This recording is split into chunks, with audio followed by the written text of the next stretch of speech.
Hello. Welcome to the Witness Without Identity, guys. This channel, we talk about anything from entertainment to politics to secular talk to secular, say anything in the secular world. But now I want to talk about Meghan Markle. I'm kind of obsessed about, about Meghan Markle. I cannot figure her out. Let's figure out Meghan Markle. Let's try to figure her out. People say she's a narcissist. Okay, so I want to show you a video that could show that people that she's an opportunist, that maybe she's an opportunist because the movie that she played, The Suit, is a movie that's related to that kind of to those kind of people, the American dream people, you know. So I want you guys to look at the interview and we're going to talk about it more. Thank you. I'm going to give a clip. I'm going to have three different clips, three different episodes, three different parts about this Meghan Markle Suit interview with Larry King. But this is the first one, part one.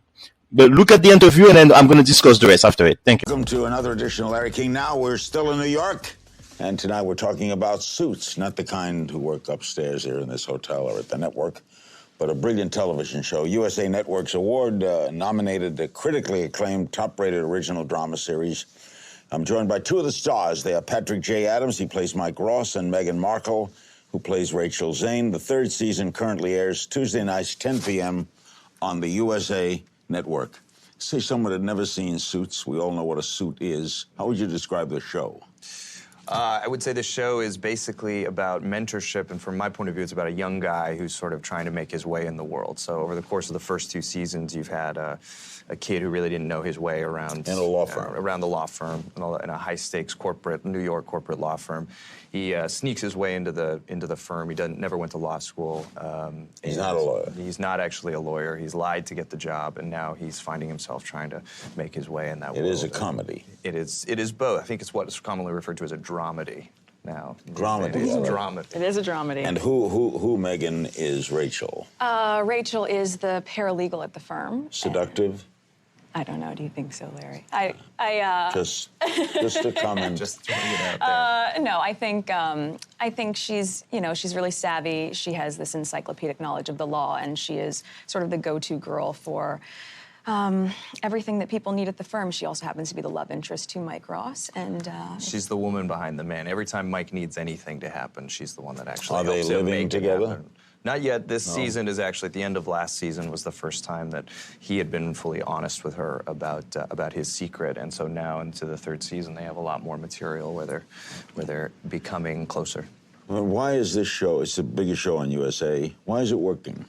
I think it's so successful because of the characters, really. I mean, I've said it before. I think the way that they're constructed, if it was a show about a hospital or about a school or anything else, it really doesn't matter. Obviously, Every place has Suits. Every place has Suits, but I really do think like the sexiness of the show and the intrigue of the show is the fact that these characters are so layered and people really relate to them. They know someone or they want to know someone like they see on that show. So I think that's what brings people back, and then the New York of it all is pretty enticing. The promos are hysterical. We have fun. We have a lot of fun with that stuff. Entices you to want to watch the show. How'd you get the part?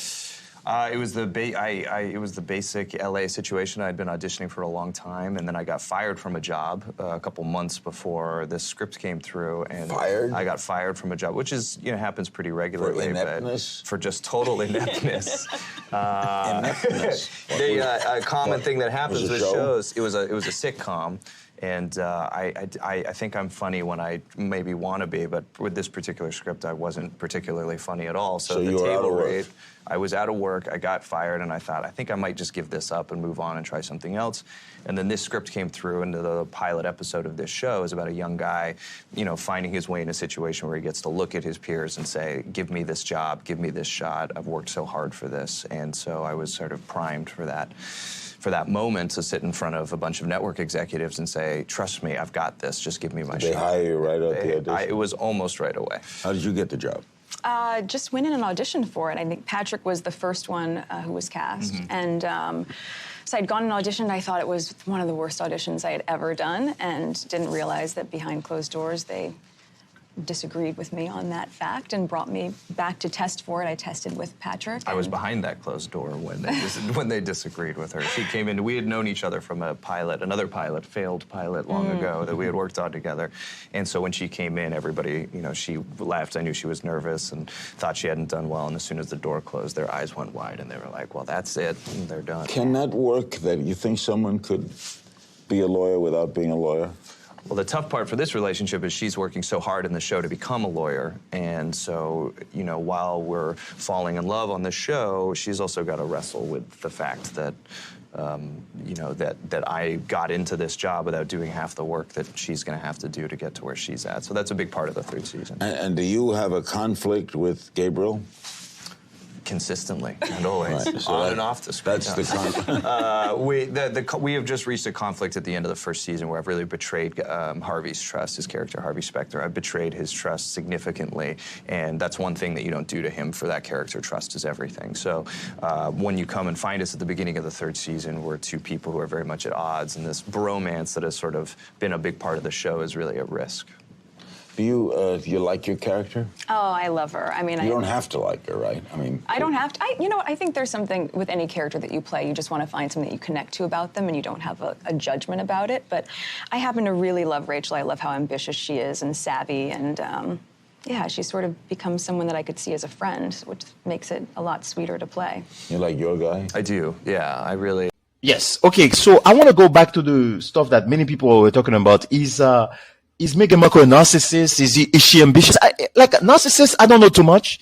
I think she has a love of herself, but who doesn't? You know what I'm saying? Like narcissism is when it's overwhelmingly crazy about themselves. I don't see that about that in the interview. We have to keep doing more analysis, but I think she's crazily ambitious. She said that right there in the interview, as you have seen. She said that she likes the character that she plays, Rachel, because she's ambitious. So, you know, but let me ask you a question. Are you not ambitious? If you're in the audience, you're part of my audience. So all of us are ambitious. So we have to stop this negative thing against Meghan Markle. We are all ambitious. We all want money. I want money too.